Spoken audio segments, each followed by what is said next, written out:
EDG will always go back to what's familiar, but moving over to the side of RNG and talking about kind of a nice positive is last game we saw RNG pick the Diana into the Azir. Diana won't have the ability.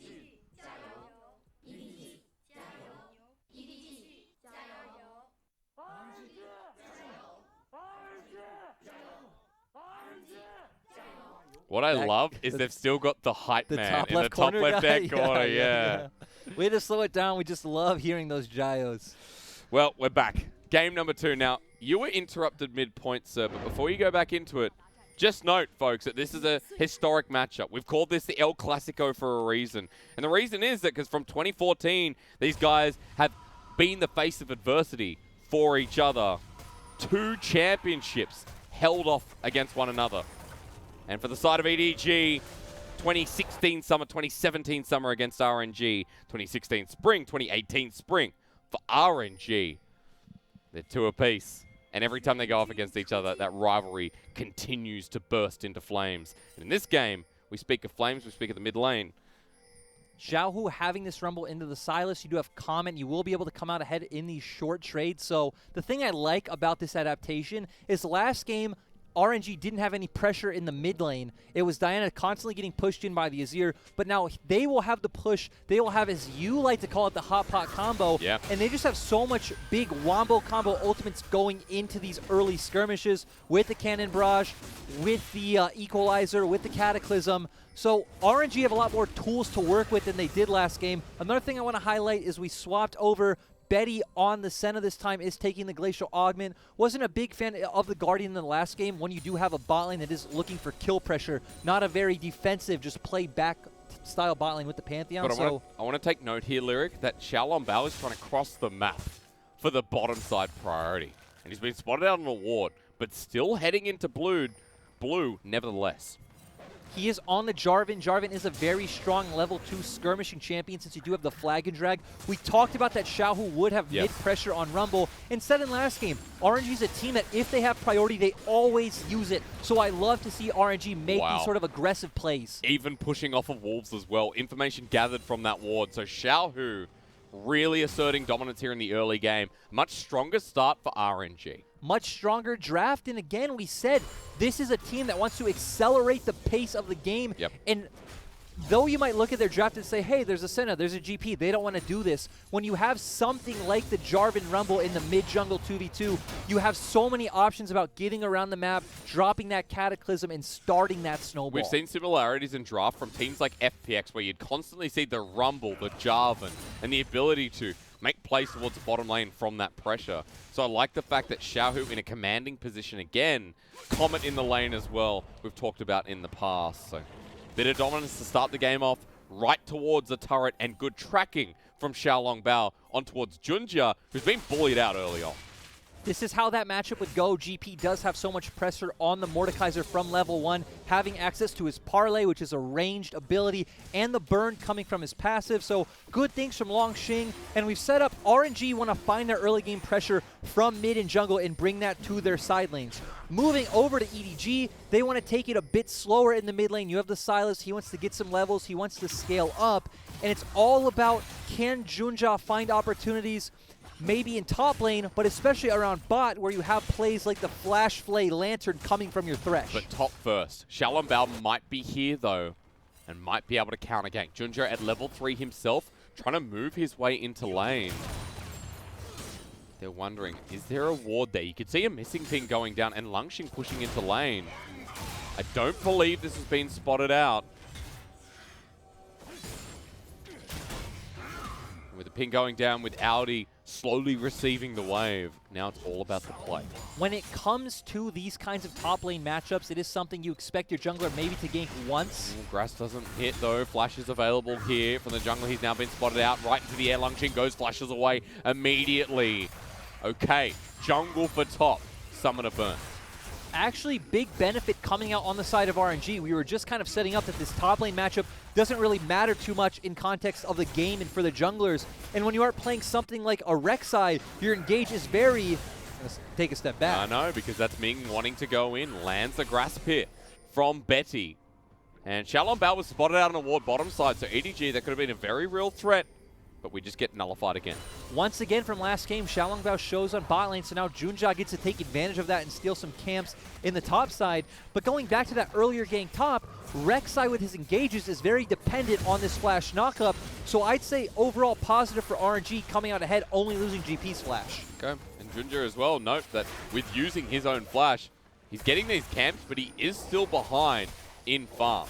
While Xiaolongbao resets onto the map, he's going to say, hey, oh no, okay, oh yes. Xiaolongbao almost takes that wolf back, but spots out that there is a Rek'Sai towards his top side, instantly transitions, moving towards bot once again, where there's an Ocean Dragon waiting. We do see pings coming out on the Ocean Drake, with Xiaohu getting back to lane now with these Sorcerer shoes. We already see his lane's already pushing in. Yep. RNG should just be able to start up this Ocean Drake for free. Betty already hovering around. And you can see as well, look at where the Rek'Sai is. They notice he just did the camp towards Raptors. Backing away means good tracking once again from RNG. Ooh. As the flash comes through, aggressive from Ming, but Hope's left out. Can he get the Lantern? Only just. As the death sentence will not connect, but it doesn't matter. The dive's coming in. Ming is such a decisive player, but ooh, Xiaohu. Right on top. It's not a hot pot just yet. The Xiaolongbao doesn't have 6, but First Blood goes over to the mid laner of RNG. Running away as Audi has now teleported in. The GP can't use TP, so RNG left on an island here as Audi flashes over the wall to take Xiaohu, but he's burning this top laner alive. Out of the Death Realm he goes. Scout finally comes in with the stolen Cataclysm. EDG equalize, it's only a 1-for-1, but a cheeky play nevertheless. EDG finding an advantage on the end of that fight because Longxing uses ultimate very preemptively, trying to find a pick onto Hope, and as we saw, he doesn't have the TP, he isn't able to follow, and getting a 1-for-1 feels pretty good for the side of EDG, especially when you get to pick up the Ocean Drake. After we talked about the flash engage from the Rek'Sai in the top lane, however, when you are trading, you're looking at what Longxing gets. 2 solo turret plating in the top side. And he's 20 CS up too. So now we start weighing and throwing around the dice as we look at this play. We saw Mako hovering back, which set up Ming for this great decisive flash passive play to root him. Yep. EDG are able to get away, and we set up. RNG's comp is about how do they bring Rumble to the spot lane. Walk's very decisive play coming out from both of these members, but Longxing has no ultimate now. Longxing has no TP.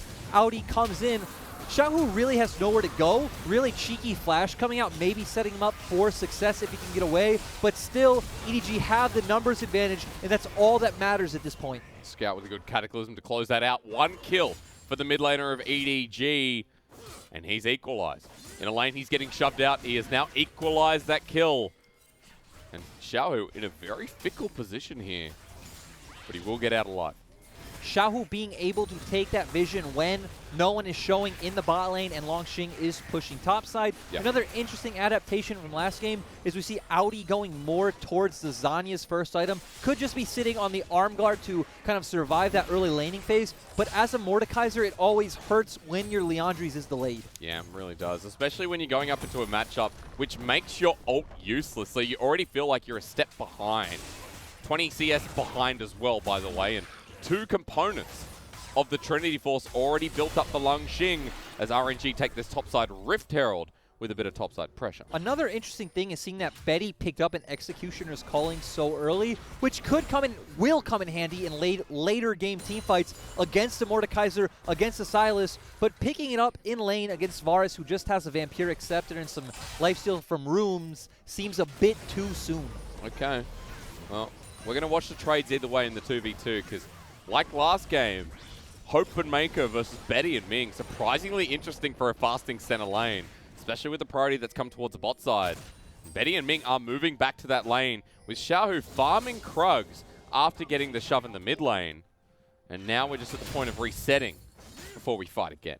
All of RNG's early and mid-game damage is dependent on Xiaohu, so I like that they're just trying to funnel resources into him. Yep. Great buy of Oblivion Orb early since there isn't any MR on the side of EDG. They're just going to do so much damage. But look at where Xiaolongbao is, the jungler active once again here. Level 6 available, while Junja, he likes his bottom lane. Junja looking for this bot side gank. This is what we set up Scout's coming down as well, so either way, RNG need to get out. The flash burn here again from Junja onto the tanky Nautilus. The aftershock burns bright as they turn around for the first kill. With the Dawning Shadows already in, Ming looks for a little bit more, but a 1-for-1 when they're diving you ain't half bad. Junja going in a bit too soon. Scout was on his way to the bot lane. They could have waited. They could have taken that more meanwhile, slow. RNG with a 1-for-1 trade. They get top lane turret. Lungxing gets even more gold. And the Drift Herald's going to get another charge. We're seeing great abuse come out from RNG's top side. I love how Longxing is really playing this matchup to its limits, really abusing Audi, and Xiaolongbao hovering around the top side, making it really hard for Audi to play the game. Great discipline coming out from RNG's top lane right now, knowing that Junja is coming off a death timer, can be top side. They don't need to take anything else. 100 CS and Trinity Force at 10 minutes 45. That is bloody absurd. This is what happened when we saw EDG make that TP play bot side, all that gold getting funneled into Longxing. And again, we saw game one how good he was on the GP. Now it's about what can he do this time around when you do have more tools available in your composition. He's even more heightened, that's right. So Trinity Force with normal boots there in the inventory, heading towards the top side once again with teleport almost available, and more importantly, Cannon Barrage, half the cooldown remaining. Betty going to get the shove here as well with a bit of turret plating available.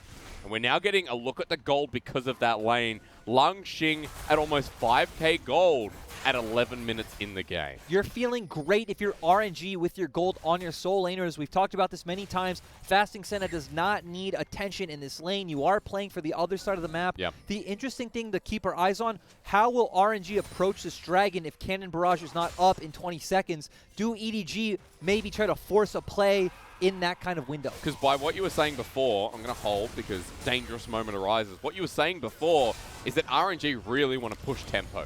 Like we talked about in game number one, this time around, RNG through those solo laners want to push the tempo to the max. And in front of Dragon right again, that seems like a really good discussion to have. Because 2k gold lead here for RNG. They look confident bringing even Lungxing down ready for the play. The thing to look out for, though, is we do not have the key ultimates from Senna and GP up yet, so we want to see RNG posture longer, draw this out, and then get that big wombo combo from Cataclysm with all your damage on top of it. Can they delay for 10 seconds for RNG for Lungxing's ultimate? Looks like yes. Betty as well, 5 seconds until his comes up and available. Ming left by himself in the bottom lane, but EG have been spotted as a 3-man unit here. Dangerous. And they're going to close them in. Ultimate available for Xiaohu. Mako. Flash. Yes. Summoner gone. RNG good positioning. Dragon started. RNG just great position on to that dragon. They did waste enough time from EDG to get all of their ultimates back up. EDG realized, hey, they have priority through this mid lane with the Rumble like we talked about. We need to back off. Stolen Cannon Barrage used here to stop that retreat, as you were talking about, but that's Scout's ult down. Just seems like Scout had to blow ult because it was about to time out. Really no other option. Just, hey, get this out, lay down some damage. And we already see Scout has a massive tempo advantage on this top side. Doesn't look like he's going to be able to pressure a plate, as Xiaohu is going to be able to get up there very quickly with his W. And now we're just going to get back into a state of, okay, both teams catching waves, waiting for RNG to reestablish pressure, and then playing through that push from the Rumble. And at least waiting towards that next Herald, that next Cloud Dragon as well, and see what becomes of it. Quick note as well, we mentioned before the gold lead, EG have closed that partially. Scout has been farming during this time, also has 2 kills to his name. Plus the Mordekaiser and Audi trying to catch back up himself. But look at Lungxing. There's 10 seconds left of turret plating, and he has demolished. That's another 320 in the bank of the GP. I love it. This game is all about cash money on the side of Longxing, propelling that advantage. And as you were just pointing out with kills, we do see items finally starting to get built. Protobelt coming out from Scout. But look at that 720 gold on Longxing. 1,280 for the side of RNG. And yeah, even Xiaohu gets a bit of the reward there, but shared in the top lane success. And it's not often in RNG that people will say, hey, Lungxing is the carry, but boy, oh boy, this is his game to shine. In last game, we talked about how with the Azir Varus combo, you had a lot of scaling options in the way you could play these team fights back and abuse your range advantage. That isn't necessarily true this time around when you have things like the Silas, still again the Rek'Sai, the Thresh. So going into scaling, RNG feel much better, especially the GP, where Scout has to get in close range to take these fights. For a team that's ahead for RNG, that situation, you know, can be played a lot easier. Will bring us back. EDG have sent Audi to the bottom lane to get a solo turret himself. This top laner needs a bit of gold, still sitting on the Haunting guys and the Seeker's Armor Guard. So 300 in his back pocket, but RNG always trading. That's Rift Herald picked up yet again for Xiaolongbao. RNG just playing it really smart, knowing that they can't defend the bot side of the map. They want to hit the strongest member. That's Langxing, the level 11 GP, though. He has the ulti available on top of him. Junja ult, but he's going to die! Bang, bang! And Audi has to walk away. RNG do it, and now they're going to do it again. Audi gets flashed on, flashes away. And I tell you what, GP is a pirate. You don't mess with them. Langxing coming out so ahead in these trades, and we talked about how decisive Ming has been on the Nautilus this game. We were just setting up. RNG were playing so well. They're taking the Herald, and they're not going to contest bot side. They know, hey, EDG's not showing on the map. We don't see Junja. We don't see Scout. Langxing plays far back, comes out ahead. And this is what happens when Uzi's not in the roster. The solo lanes get to breathe. They're unlocked. And meanwhile, Betty's the quiet one. Langxing finally showcasing why in 2019, even in 2018, Xiao Al, as he's previously known, was one of the best top laners, even on the Suning roster. And Langxing has had a really good split just overall. He's had some really key games on champions like Sylas, on things like the Aatrox. Obviously 2 games in a row on the GP where he's been the biggest member on this team. And now almost towards the second item. Ladies and gentlemen, note that he had a Trinity Force and BF. After that play, he's picked up the Caulfield's Warhammer. Big boy Sparrow. 20 CS still ahead, 1-0-1. We're going to be singing the praises of him this game as Xiaolongbao might be caught out. The rest of RNG have to be careful. EDG are setting up vision around this dragon coming up in a minute.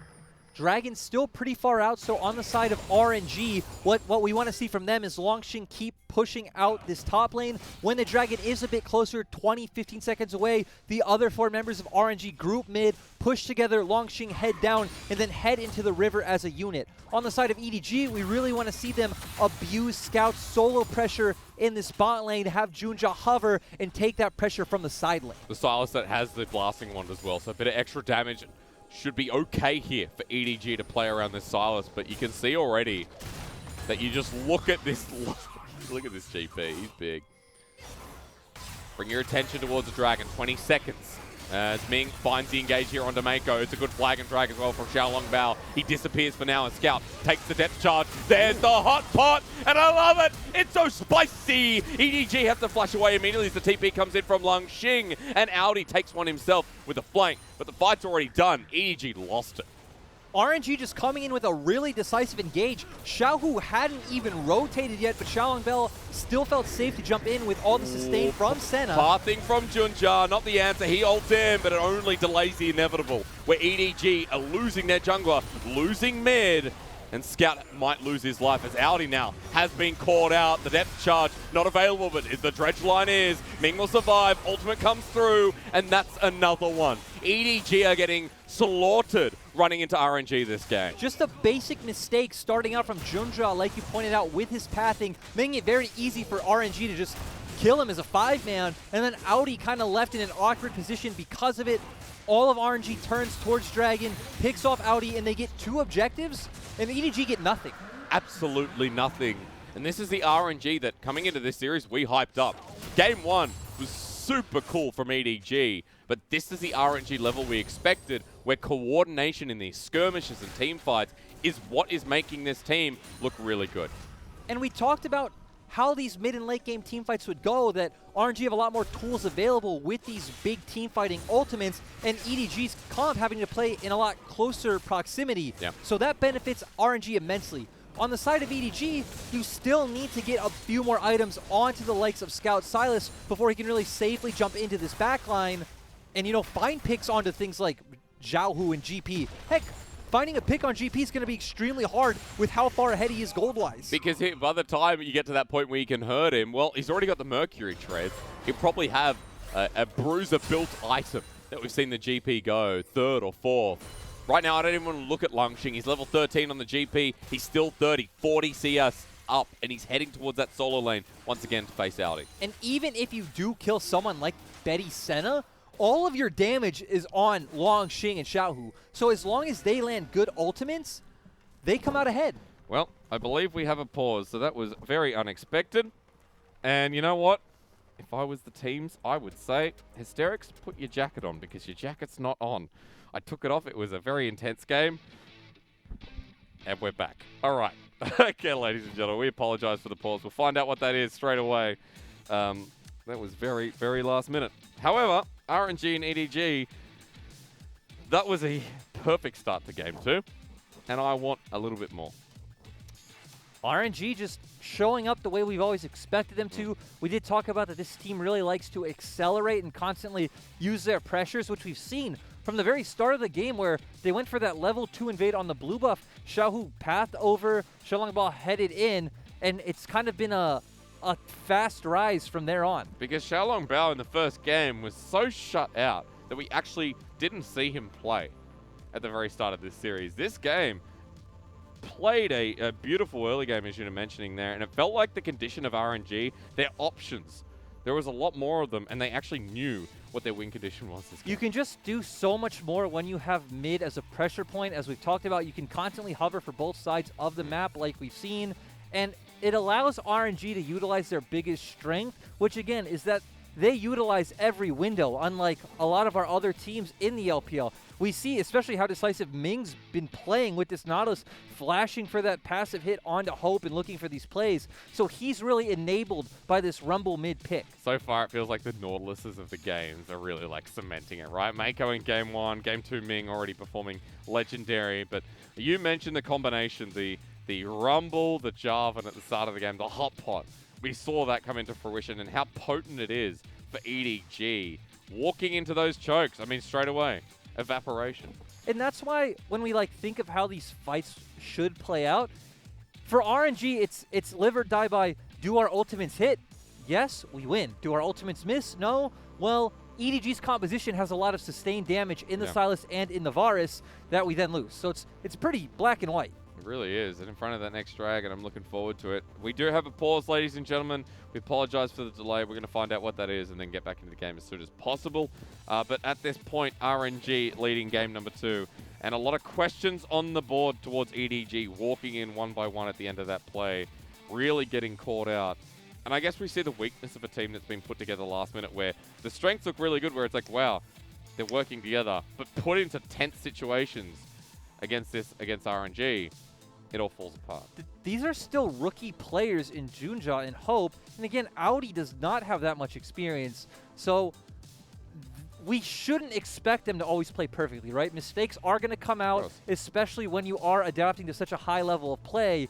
And again, we came into this series assuming RNG were the heavy favorites despite close match scores. Yeah. So EDG already showing in game 1 what they can do is impressive. A big reminder to everyone out there, 4 and 3, they're both sitting at the moment, which for both organizations is way below expectations. I think EDG, you could give them a couple more spots, but RNG, would you put them at your power rankings at the start of the year? I think I might have had, I had RNG second. Second? I had the same final as Summer. I had FPX first, I had RNG second. I think I had IG first, FPX second, RNG third. And look where FPX is now. Yeah, but still, I rated RNG really highly. Again, I've been a big fan of players like Betty for years, so when they brought him in, I'm like, okay, this is a nice boon for this roster. In a way, a side grade, right? Because with Uzi, you're always going to be like, it's hard to ever upgrade from an Uzi, right? Like, he's the OG 80 carry of the league. It's just different, right? Yeah. Because we've seen with Betty, they don't need to have as much focus on the bot lane, and we've seen Ming roam a lot more. We've seen Xiaohu get a lot more resources. Not saying that in previous years Xiaohu's faults are because Uzi's on the team, but Xiaohu has a lot more tools to kind of utilize, and that's why he's sitting at, you said, 32% of his team's damage. He's red hot like this game. I mean, that's a really big start. Hey, a side note, as we're talking about Xiaohu, the issue has come from Long Xing.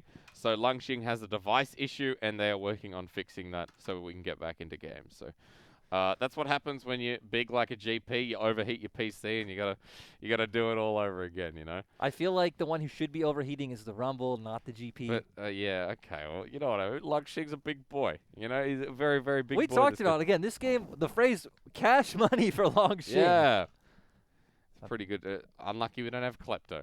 You know.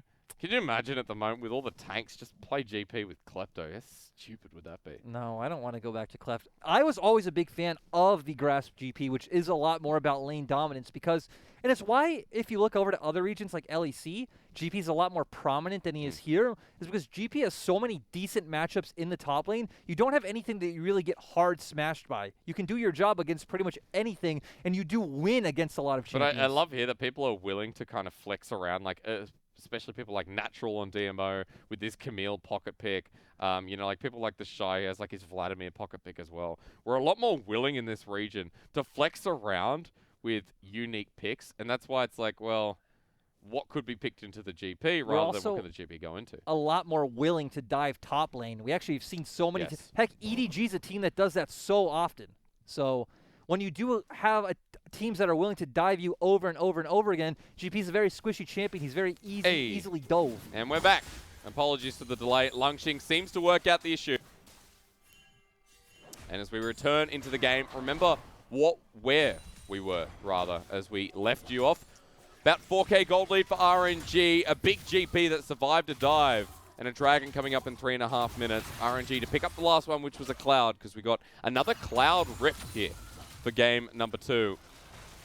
And XLB towards the bottom side of the map right now. He's shadowing Longxing, who Audi is very upset that he has to lane against.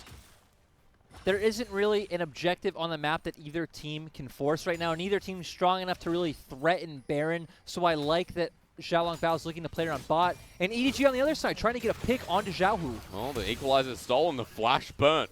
Meaningful summoner at this point in the game. And EDG commit 3 to the top side while the turret goes down in the bottom side. Now, you mentioned no objective. Of course, nothing that anyone wants to take, but the Baron's sitting there and will be watching us for 10 or so minutes more. As RNG move Betty down here as well. This is just a quick turret take.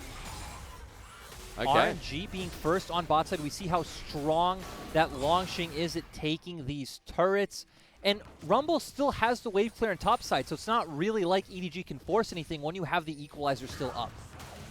Hasn't used it yet. Let's Scout push into the turret while Longxing is going to be hitting away on this turret once again. They force it. They get it. More gold over to the side of RNG. While the top turret stays standing, equalizer for the next wave used here. Scout still holding on to his, and it's the return wave clear that comes through. The good thing for RNG too is you don't have another Dragon for 2 minutes, so you will have time to get that equalizer back for when you need it. And for RNG's comp now, the name of the game is really playing these team fights and skirmishes around neutral objectives, to where EDG do have more options of looking through picks, through their side lane pressure, with things like the Sylas and the Thresh coming in from Mako. Mako's Thresh, the first time we're seeing it here in 2020. Again, a staple of his career. At the start of the show, if you missed out, we said 33 champions played by Mako, 30 by Ming. And over a career, that's still quite a lot. You know, we've been through a lot of meta shifts, and Thresh has always been the one that, for Mako, has stayed strong. I also want to point out this Luden's Echo coming out from Sylas. This is not a common Sylas build at all, especially second item after the Proto Belt. Yep. We would usually see him go for the Zanyas, especially for your play pattern as a Sylas, where your job is to jump into the back line, you know, doing your best to give your cooldowns time to come back up, especially that Kingslayer, and be able to sustain back up. Going for a poke option is pretty weird. And again, it makes you question, how is Scout going to play this game? Is he going to just hard stick to trying to play through side lane? Okay. Well, maybe matching that here is the plan for Xiaohu at the moment. But he's going up against Longxing. Probably easier at the moment from Aldi, who's been suffering against him at Junja. That's a very bold move. Walks right in front of the face of danger of Ming. And RNG with the shove in mid once again. 30 seconds till Dragon. They have priority once again. RNG always being able to threaten this mid pressure with Xiaohu hovering on mid side, but Longxing is Scout takes away the barrage on the other side. Equalizer gets laid down. There's the hot pot again, but this one hurts so much more. Hope with the inevitable death. It's 5 versus 4 as the death sentence lands. The box is there as well. They rush them into the turret. It's now an opportunity for EDG to fight back, but Xiaolongbao survives and so does Ming. It's only Xiaohu who drops a 1-for-1 in the end, but Audi now has to back with TP in hand. That equalizer was absolutely beautiful from Xiaohu to start that off, but RNG over-aggressing just a little bit. Xiaohu ending up falling on the end of that play. And they're still trying to find a pick at the back end of this. The death sentence does not connect. Long Xing gets the setup for the barrels. Flag and drag over 2. Long Xing, big sparrow again. Picks up another. And RNG are walking forward. Junja tunnels away while Audi and Scout are left on a mountain. But it's not hard for RNG to climb. They still get the kill. They still have dragon priority. But Long Xing wants more. Long Xing hurts so much. And we just saw EDG trying to blindly walk into a place where they had no vision. Lets Long Xing hit a barrel very easily, and we said the consistent damage coming out from EDG's comp is Hope and Scout. Hope wasn't there. EDG don't have a hope of coming out on top of a fight like that. They don't, especially not when they're facing down Soul Point here for RNG. Cloud in hand, and the 4th dragon on the horizon in 4 minutes. Baron still standing there, and that's a key objective now with a big lead that RNG continue to push. And with what we saw at the back of this. Just look at how amazing this equalizer is. Hitting 2-man. Xiaolongbao right up, decisive, knowing to jump in. Great ultimate coming out from Ming, but RNG now just going a bit too far forward. Didn't really need to look for this. Xiaohu getting pulled into the death realm, it looked like, and getting hit by the turret. But still, off the back of that, EDG walk blindly in the river, and RNG just come out ahead. I was wondering what the Poppy look was, where 2 people got shoved back, and it was the death trap from Audi that set them into the box. So really nice coordination out of EDG. Compliments we were giving them in game number 1 that has been lacking a little bit here in the second. So at least still fighting back, and that compliment well deserved for a team that's already challenged the expected favorite here in this series. But looking over to RNG's items, they are finally hitting all of those big power spikes that we want to see out of them. 3-item GP, those crits will be hitting huge. Jarvan getting that Gargoyle Stone Plate means he will able to actually function as a pseudo frontliner. And of course, Rumble having Morelos plus Leandres is his big power spike, especially all of the healing coming out from EDG. Xiaohu bringing people together. He says, why can't we love both items? And he pulls them out of the hat. Needlessly large rod in the inventory as well on top of that too. As Sunfire, Deadman's Plate for Ming. He's been tanky for a very, very long time.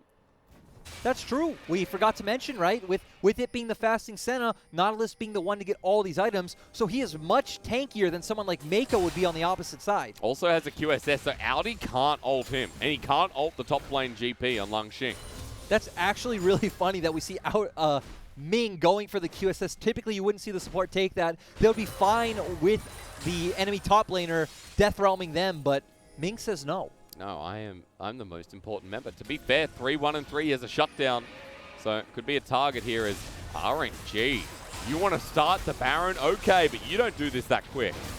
They don't do it too quick, but still, if RNG do have all of their ultimates up, which they do, pulling EDG into close proximity, laying those ults down. And look at where Lang Xing is, level 16 GP. 3K, they pull off, but they're not stopping. 2K, over the hill, Scout takes a Cataclysm. Junja in, it's early, they start it again. EDG lose it though, and look at the equalizer on top of them. RNG blow them away once more. It goes from 0 to 100 as they layer those key ultimates you talked about beautifully. EDG pick up the Baron, but it doesn't matter. Xiaohu once again hitting an amazing equalizer with the cannon barrage from Long Xing. RNG just all on the same page, and this is what we expect to see out of a team that should be contesting the LPL Championship. 1 Baron left standing here on Audi. 1 Baron to rule them all, apparently. But with larger death timers, the inhibitor's going to be taken. And RNG with the most significant fight here in this game, open the inhibitor. And I love this from RNG. We don't see them posturing around like we did IG yesterday or top earlier. They know, hey, we're going to take this inhibitor, we're going to back off, we're going to get our reset, but just look at this. RNG backed off. It looks pretty bad when Junja gets into the pit right here and actually secures the Baron. But right here, great equalizer, great cannon barrage, and we talked about it. If RNG hit their ultimates, they win. It's that simple on the side of RNG. God, Lungxing just goes in melee range and follows that up. Scout the last remnant here. Audi walks away. He knows he's got not a hope and chance. And Ming, 4-1-4, showing why he needs that QSS. Betty, you're on your own. Big Nautilus here on the side of RNG. And again, 8k gold lead here for the team that may have lost the Baron, but won the war. And those 3 items on Lungxing, that's going to grow. He's just backed away. He's picked up a Jorum's Fist and the pickaxe. So, Sterix Gage coming forth. And we see this time on the opposite side, Audi going much more towards a team fighting build, picking up that Leandri's, going to slow everyone around him with his passive, with the obliterates, also going to make it easier to land that ability in the Death Realm. So, again, a bit of adaptation coming out game to game. I do like, after all that though, EDG do get scout to the top lane, they get a bit more gold back in. They finally take down another outer turret. Meanwhile, Junja posturing aggressively here towards the mid lane. That Baron buff being used well. There's a flash chase of corruption. The found Xiaohu, he's dead. But the barrage comes down in the middle once again. RNG want to engage. They're confident in Xiaolong Bao, but the flash away from Betty and Ming. They need to disengage. EDG have found the pick, and now they've found 2. That's a big moment here for the losing team. Xiaohu, what are you doing? Just so disrespectful, standing so far forward in that mid lane. Hope coming up so clutch. Nothing you would expect from a rookie player, finding key picks onto one of the key members on RNG's side. And with timers like that, and with a Baron buff through the mid lane, grouped up, EDG, more gold in the back pockets, plus the shove is pretty supreme. Especially when we talked about in these late game team fights, EDG will have more consistent damage, more sustained DPS. So if they can draw out this game longer, it gives them a much better chance in these fights if they can bait out the ultimates from the side of RNG. When they were so far behind in this game, and now they're pushing bottom side jungle. Lungxing is going to go against that. Yeah, back away. Red buff still secured by Hope, by the way. So getting even more here on the side of EDG. A big important thing to look out for is if Xiaohu will be able to, when he picks up that death cap. But here we just see again Hope very decisive, flashing forward. Yep. Rumble just too far forward in the lane. Now RNG are missing a huge part of their combo. It doesn't even matter if the cannon barrage hits, because on RNG's team composition, it is like the sum of the whole. You need all of it to land to come out on top against this EDG team. And if that core member's not there in Xiaohu with the equalizer that has been perfect before, openings arise for EDG. Still getting pushed in the top lane though, so that was a moment of recovery, but RNG still have control after they've reset. RNG now grouping up as 4, but Longxing does have TP. They do have all their ultimates available. As long as they're able to get those down, they should feel pretty good about these fights. Sterix Gage also picked up here for the top lane GP. He's got a Cloak of Agility in the inventory too. 4,000 more gold than the next person in this game. 16k is insane. That's more than half of RNG's gold advantage. He has now Flame Horizon pretty much over the top of Aldi. He's got 2 level advantage. And this GP has a 700 gold bounty. 340 CS at 32 minutes in the game. Ooh, RNG, Betty and Ming are so far forward if you look at where Xiaohu and Xiaolong Bao are on the map. The good thing is that EDG don't know where they are, so they can't really engage with the threat that they could be there. So RNG are going to be able to get away safely, and our eyes are going to turn towards the next neutral objectives. The Baron. The Cloud Drake coming up in 3 minutes, and the Baron. Cloud Soul was denied by EDG before off the back of those 2 picks. Another reason why EDG have stayed in this game. But the Baron in 50 seconds, and before it was stolen away by Junja. You notice both junglers at the same level. So very important to note with the smite. RNG getting control around it once again. EDG are being very cautious, not giving away anything. The important thing is that Xiaohu has finally picked up his death cap to amplify all of his other items, so that equalizer is going to hit really big onto people like Hope. But Hope does have a Guardian Angel, and we even see like this, yeah, flash into the depth charge, the Cannon Barrage laid in. Where's the hot pot? The Cataclysm needs to come down now from Xiaolong Bao as he gets bursted out. That's everything. And now for EDG, they look for the re-engage. You said those ultis are down. They can fight this. Ming is getting low into the Death Realm. Aldi takes him. He can't get out of this one. As EDG, meanwhile, are trying to posture and waiting. Ming going to come out. Is he dead? Yes, he is. The Death Sentence is land, but Junji's going to go in once again. Xiaolong Bao gets ulted. He follows it. EDG with 2 again. This game shouldn't be theirs, but they're making it so. EDG never say die. We keep thinking they're out of this game, but they keep showing up big in these team fights. RNG getting way too impatient with that engage. When Baron's up and available, Xiaolong Bao is not. 30 seconds, they run towards it. 3 versus 5. Everything right now is on Long Xing. He's the one with all the gold, he's the one with all the damage, and he has all the AoE coming in from these barrels. Blind! He shouldn't be doing that! The Death Sentence is real. Scout takes an ulti away, uses it as he's stunned up. Long Xing flushes away. This GP needs to carry, but even he is forced out with his flash. EDG just coming up so big on the pick. Xiaohu, what are you doing walking in blind? We've seen in the past Xiaohu crumbles in key moments for RNG, and this is looking like one of them. And even though EDG don't get the Baron, they got 3 big picks after RNG started this one. And we see here them trying they look so desperate looking for this pick. When we see on our mini-map that Baron is coming up, they blow all of their ultimates, doesn't land on anyone, and it's just what is happening with this game. We talked about EDG have more consistent damage going longer in these fights. Audi with the Death Realm onto Ming, who doesn't seem to have the QSS anymore. Now it's all about what Hope and Scout can get done. Ming gonna fall on the backside. And again, RNG just have no cooldowns left to continue this fight. Enables Junjia to go in confidently as we have another pause. Unfortunately, no. Right as things were getting good. Oh. Not a bad game.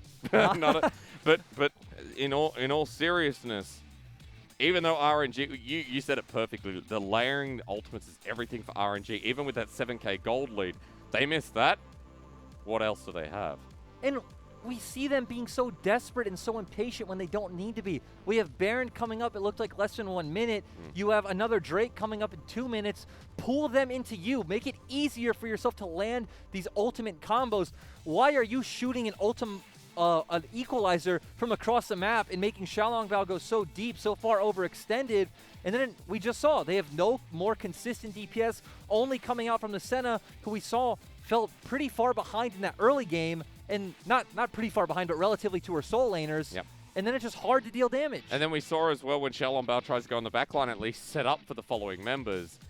The CC chain that comes through when EDG aren't pressured by any of the damage threats in RNG is super hard. Like the Thresh, the Silas that comes through, even the Chains of Corruption as well. Xiaolong Bao was getting pushed left, right, and center. Couldn't ult, had to back away. That's the play set in the bin. And then after that, Junjia can come in because the Rek'Sai is looking for a way into the back, and he finds the enemy jungler, which is a big move. So EDG with a bit more control than they should have at this point. To their credit, the never say die attitude lives on. EDG just showing up so well. They're waiting for the right moment to contest. They're letting RNG make the mistakes and then capitalizing. That's how we described Game 1, and that's a great way to describe Game 2. So, and the thing I like is the team as a whole is all doing their job. We saw Hope on his Varus making that very decisive flash engage in the mid lane. Scout's just been farming up on the Silas, knowing, hey, all of my damage is in the later stages. We've seen some good death realms from Audi. You were just talking about Junjia with the engages. And Mako. And Mako has been on point with this Thresh all game long. Mako's been doing his job. His job is to keep Hope safe, save that lantern for a lot of these big plays. And we saw him get Hope out of the danger from that engage by RNG at the end. It was a game that should have been over, though. This game, let's be realistic, the way it's been going should have been over towards RNG, or at least getting towards that point where EDG can't come back, especially with the size of Long Xing after that early game, with the GP who survived 2v1 dives. Right before this fight, we saw RNG were 8,000 gold ahead. Yeah. When you're 8,000 gold ahead, you should be putting the enemy in uncomfortable positions where it's easier for you to win, not running again across the map, throwing down your ultimates haphazardly, and giving them the team fight they want. RNG, a team at the moment that without Uzi, it looks like sometimes there's directional issues here. Let's go back to why we have this time. We apologize for the pause again. I'm not sure if it is Lungxing's PC once more, but we will find out as soon as we know. No, we're back. Never mind. Forget that. We don't have time anymore. Hang on. Hang on. We're not okay. Okay. All right. We're back. Hello. We still don't know what this pause is. Anyway, apparently we do have time, Lyric. RNG, there are a lot of concerns with this roster. When we were coming back from the long 2-month break due to the COVID-19, it was, okay, how do RNG look after all this? You know, still running Betty. We don't have Uzi as we expected after Chinese New Year. Vici Gaming, FPX, those were serious concerns, especially the FPX series. RNG didn't really challenge the, 2019 World Champions at all. The FPX one was a bit more not expected, but how you would see an FPX snowball go. Yeah. They found pressure through the bot lane, just continuously dove, and then it was hard for RNG to really play the game at all. And then for the side of, I think with RNG, we saw the best of them, which is why they were hyped up in this series against JDG, where they were looking really, really clean. I think one of their cleanest series yet, a 2-0 against JDG, where we saw the likes of set from Lungxing with really good fighting, really good coordination, which in this second game, seeing a little bit of a flaw. That game 1 against JDG where Xiaohu was on the Irelia and he got, I think it was a quadra kill by 10 minutes. And he was just so far ahead, they snowballed that game. Game 2, we saw Xiaolongbao ganking bot over and over and over, and just both games against JDG looked like child's play, looked so easy. And that's why here in this series, especially the game number 1, I mean, that was, as we talked about more about towards the draft and how that played out. But game number 2 here, we're seeing those flaws that we remember in previous series. The Vici Gaming was, I think, the best example, I should have said. It's the biggest one because we're even seeing it here where against Vici, game 1, it was a very similar situation where they had a 5 or 6K gold lead, but they just kept ramming their heads into Vici when they didn't need to, like we're seeing with this game. We talked about that RNG loves to accelerate, but they're accelerating even at times where they don't need to, where they can just take a deep breath, wait for the objective, and kind of use the tools that are in their kit. Because as you talked about in that side lane with the gameplay, no one can touch the GP or match him right now. What you need to commit for that top laner of RNG is more than enough for the rest of RNG to capitalize, right? Let Longxing abuse his lead, let EDG come into you. That's what we talked about with RNG's comp. Again, it's good that EDG picked such a shorter range comp for you. Should be easier to land those barrels. Should be easier for you to land that equalizer. I have gotten word in my ears that Mako has reported an in-game issue. That's where we're paused, so it is no longer Lungxing. There's a different issue entirely. Well, the in-game issue is not affecting EDG's comeback into this game. No, it is not. It definitely isn't. So hopefully that gets sorted out soon. Hopefully there's not too much of a wait, because RNG and EDG is a series I've been waiting for a while. I know we talked about it before, but a historical matchup. It's not like the likes of RNG IG, which is exciting as well. RNG EDG have been in each other's way for a while now. The big one that jumps out to me is the 2014 Worlds quarterfinal, where, again, that was the Name FCZF Clear Love iteration of EDG, and still a very Uzi-focused RNG, where RNG came out on top 3-2. And then they ended up going to the finals, right? That was the year. Two finals in a row, 2013, 2014. And Uzi was in both of them. I mean, that's crazy that this new 80 carry who came through in 2013 joined this roster, went to Worlds in his first year, and then the next year after that as well. It just kind of shows you how close he's been to the World Championship without winning it all. It kind of hurts a little bit, but it's also kind of interesting how RNG's identity has been very similar since then, compared to EDG, who has drastically changed. Think back to old iterations of EDG, which played heavily around their bot lane with people, we've already mentioned Name, people like Deft, having Cora 1, Mouse in the top lane. Now we see EDG in a lot of games focusing that top side, putting resources into Audi, and their bot lane is playing more of a supporting role. A lot of people remember the EDG with Deft and Pawn, right? That roster that was so hyped up because of the players in it. And where in Game China, 5 of MSI, I think, sticks in everyone's mind. It was the first time China comes out ahead in international The first tournament. ever MSI, which EDG won, by the way. And then 3 years later, RNG with the roster that a lot more people will know, with Let Me, Zatai, MLXG. MSI was a win there as well. So the only 2 times that China has ever won MSI It's these two These teams. two teams. That's why it's so big organizationally. There's so much to talk about. Just a reminder on the historical record. Series EDG 12-10. There's a draw due to the best of twos. Games also EDG 32-29. So after this, EDG 33-29. It's so weird, too, because in recent times, it has looked like RNG are obviously the much better team than EDG these previous few years. The domination in that matchup really goes back to 2014, 2015, 2016, where EDG were just the kings of Chinese League of Legends. Where they made their debut, and from there it was first.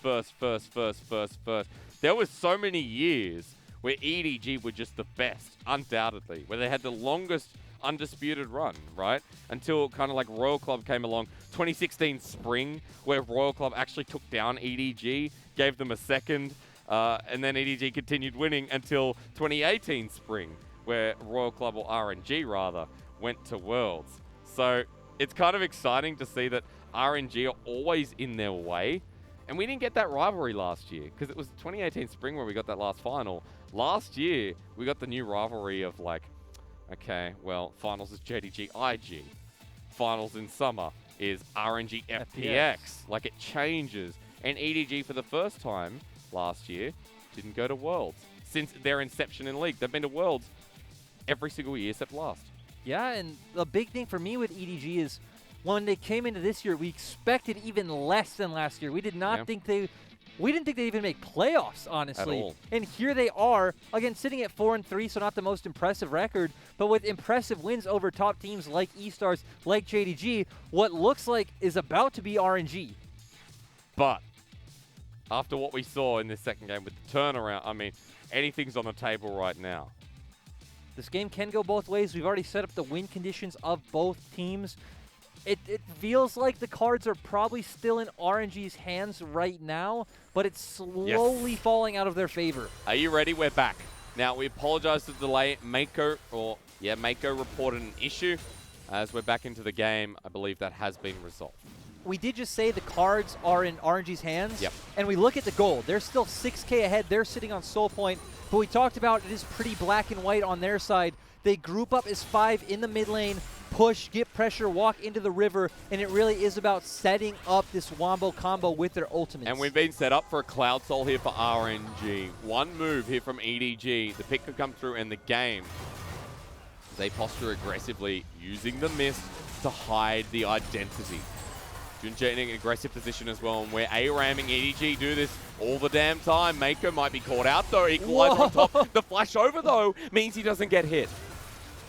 RNG made it look like they were going to aggressively jump over that wall, but just wasting that equalizer. The barrels from Lungxing to zone out. There's Cloud Soul in the pocket. Junja goes for a flake. Now he's been caught out. Over the wall he goes as RNG front to back. EDG have walked lovingly into the arms of RNG. And Lungxing has had so much rum that now he's unstoppable. Walks forward, survives as well. That's all she wrote. RNG have killed them all, bar Hope. Longxing coming up so big in this game, dealing so much damage with his barrels. It didn't matter if there was no equalizer on the side of Xiaohu. Longxing split up EDG, and RNG just coming out ahead. Hope cannot defend this. Full health Lungxing coming in after the TP. He doesn't need anything more than that Cloak of Agility sitting in the inventory. And RNG, they come out of the pause. They're revitalized. The Nexus turrets are going to go on down, and we got ourselves a Game 3 between the historical RNG and Edward Gaming. RNG taking it slow at the end there, but just decisive